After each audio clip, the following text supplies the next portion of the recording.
Escuela de Cine Documental de Caracas.com. Obra y arte.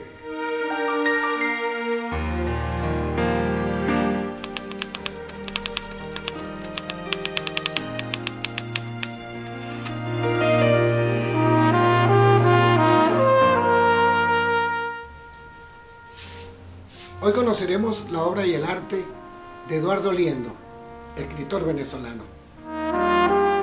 Eduardo Liendo, nacido en Caracas en 1941, es sin duda uno de los más sólidos e importantes narradores venezolanos de la segunda mitad del siglo XX, con la mirada puesta en el siglo XXI.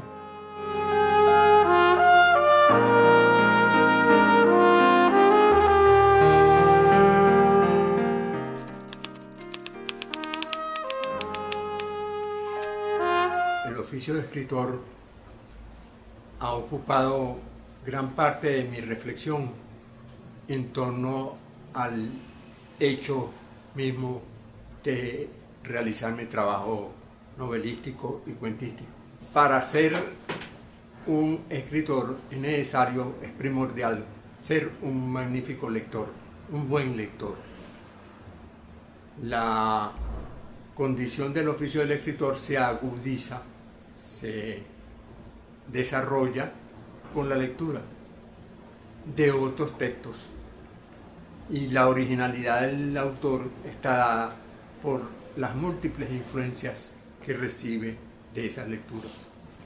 El oficio del escritor presupone reescribir, presupone la voluntad de creación, presupone el estilo literario, presupone la investigación literaria, presupone dejar libre la imaginación. En torno al oficio de escritor es, entre otras cosas, un curso completo de escritura creativa. En ningún momento el autor pierde su vocación pedagógica. En este conjunto de ensayos y relatos aparecen consejos útiles para los jóvenes narradores. Eduardo Sánchez Rugeles. ¿Cuál sería el oficio del escritor? En primer lugar, pienso yo, debe ser un gran lector. No se supone que un autor sea alguien que desconozca la importancia de la lectura. Incluso para muchos autores, escribir literariamente es reescribir. Eso por una parte, pero al mismo tiempo nos encontramos con que hay que investigar, con que hay que imaginar, con que hay que desarrollar una vocación, con que hay que desarrollar una serie de actividades que constituyen la forma de la creación particular de ese autor. Si yo fuera Pedro Infante. Perucho Contreras somos todos porque él, con nosotros, logra hacer realidad el paso imaginario de la insignificancia del personaje oficinista a la grandeza del ídolo. Luis Barrera Linares. Si yo fuera Pedro Infante es una novela de nostalgia por la época de mi adolescencia, que era el cine de barrio, etc. Y estaba los mexicanos en el tapete, estaban como figuras fundamentales en el cine latinoamericano. Cuando yo fui a Ciudad de México, acompañado de Salvador Garmendia, que él la iba a presentar, la editora Diana de México, me encontré en el stand de Venezuela, de los libros de Venezuela allá en Ciudad de México, un joven que me dijo: ¿y por qué usted es venezolano? Le dije: sí.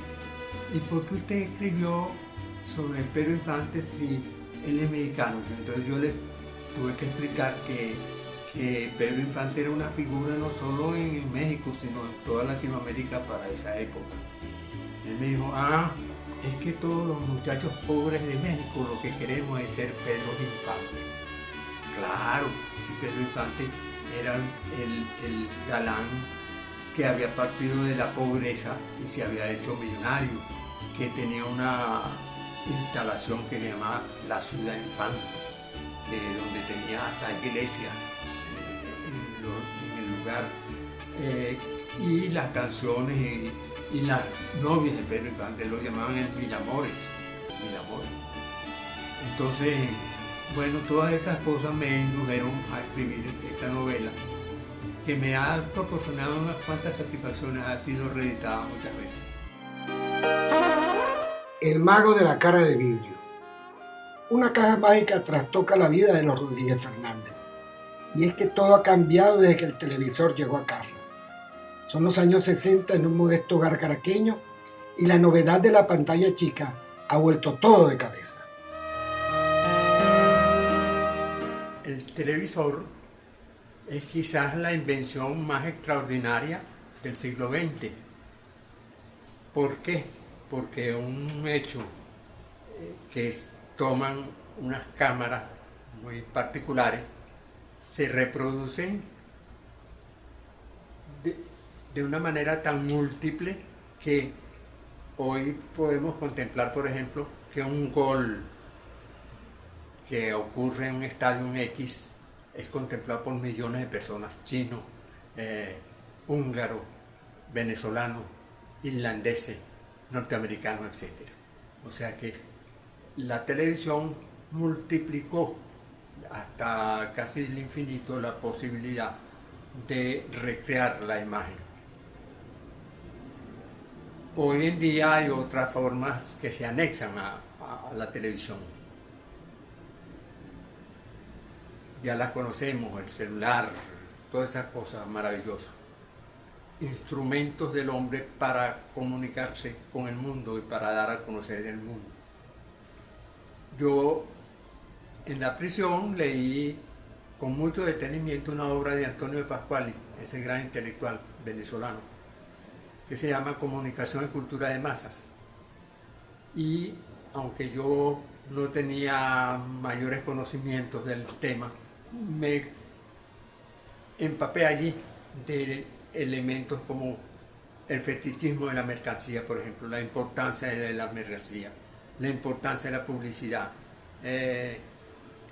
y la enajenación, la alienación. Ese concepto de Pasquali me fue muy útil. Los platos del diablo. El contundente éxito de Los platos del diablo es consecuencia, sin duda, de la pericia sorprendente con la que su autor logra integrar en un conjunto coherente y consistente una diversidad de técnicas, modos y temas narrativos. Los platos del diablo es una novela que habla de una pasión por la creación que induce o que lleva a un escritor, si se quiere, poco noble hasta cierto punto, en convertirse en un plagiador, en alguien que plagia y luego asesina a alguien para suplantarlo. Es la historia de un plagio literario y tuvo una gran receptividad en los lectores de la época. Yo creo que fue la primera novela de Planeta Venezuela que se publicó acá. Obtuvo el Premio Municipal de Literatura del año 85, lo que me dio en ese momento un espaldarazo, en el sentido de que un escritor requiere también la receptividad de los otros, el reconocimiento que su obra, pequeña o grande o mediana, pueda tener, la repercusión. Y eso me lo dio Los platos del diablo. El Cocodrilo Rojo nos permite incursionar otra vez en la obra de este creador de ficciones, que por medio de sus fantasías desea mostrarnos cómo siempre hay un más allá, un sesgo, otro lado de la realidad que está después del mero dato realista. Rafael José Lovera de Sola. Diario del Enano es una de las mejores novelas escritas y publicadas en Venezuela en la década de los 90. Una extraordinaria, aunque solapada, reflexión sobre el poder a lo largo de una grata ficción. María Elena de Alessandro. Contraespejismo. Se recogen en este volumen lo que podríamos llamar los cuentos de un novelista. Diendo es sin duda alguna uno de los más sólidos e importantes narradores venezolanos del siglo XX, cuya obra ha llegado absolutamente fresca en busca de los lectores de esta centuria. Las cuitas del hombre mosca. Una novela compleja, rica en texturas. Se trata de un viaje al fondo del alma, aprovechando la excusa de la deformidad física. Antonio López Ortega. El Round del Olvido.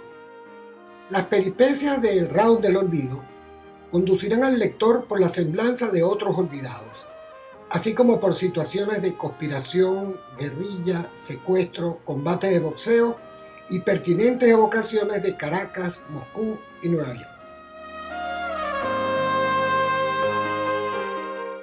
El último fantasma. Un fantasma recorre las páginas de esta novela. Todas las fuerzas de la ficción se han unido para acosar a Felisberto, el narrador. Vladimir Ilich Lenin será el último fantasma en abandonar estas apasionantes páginas. Los topos. Liendo narra su propia experiencia de hombre que se fue a las montañas, su implicación en una lucha armada que al final se revela absurda, su captura y los continuos y frustrados intentos para escapar. Contigo a la distancia es el recuerdo hermoso que nunca muere y transmuta en compañero de viaje por nuestro tránsito de vida.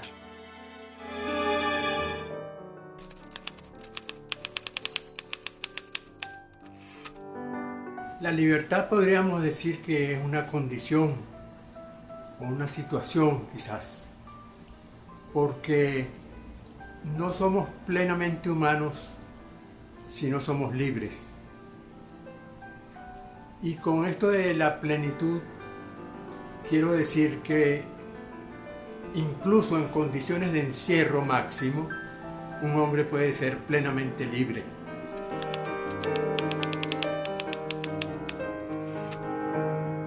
Yo desde niño quise muchísimo la música.